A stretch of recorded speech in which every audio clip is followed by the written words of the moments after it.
the Nubian exhibition back in the 1970s. And so I'm familiar with a lot, and I also worked through community education and went out in the community seeking certain cultural data that could be used at the museum. This exhibition is most unusual. It's like one you've never seen before. In some ways it's crazy and stupid, but what they're saying in the introduction is that this is a temporary exhibition, and they wanted to kind of like throw things in it just to later on do something more serious.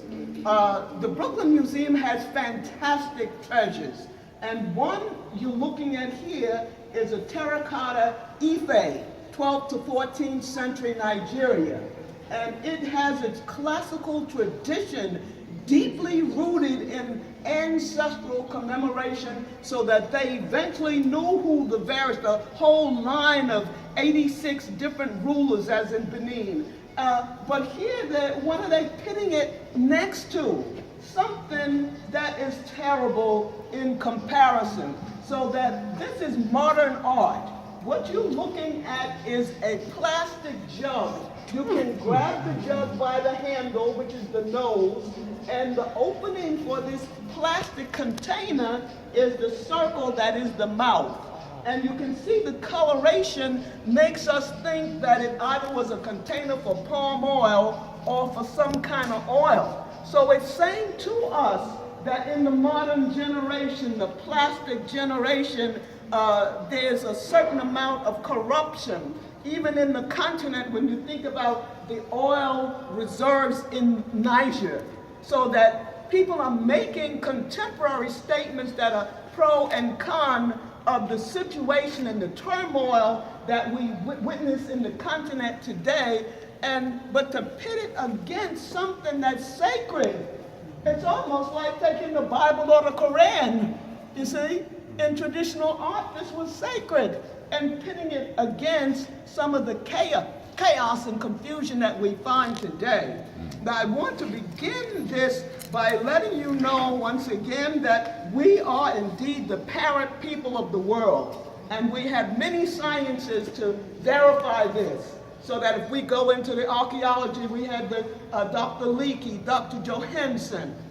If we went into the melanin, we had Cheikh Diop. We have the studies in the DNA with Spencer Wells, on and on and on. I don't have time to go into detail, but so much.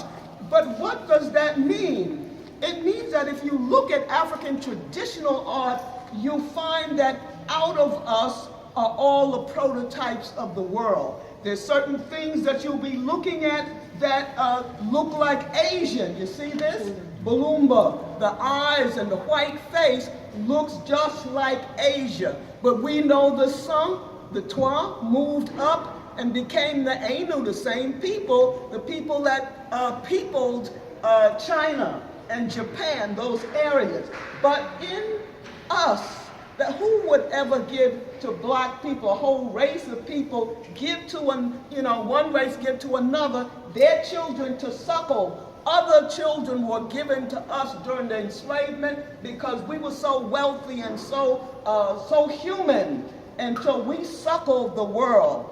Same thing, you'll look in some traditional styles in Africa, and you'll see the European prototype in many types and forms. It looks like European, but if you think about the aquiline nose, the aquiline nose is in traditional Africa because you have cold climates.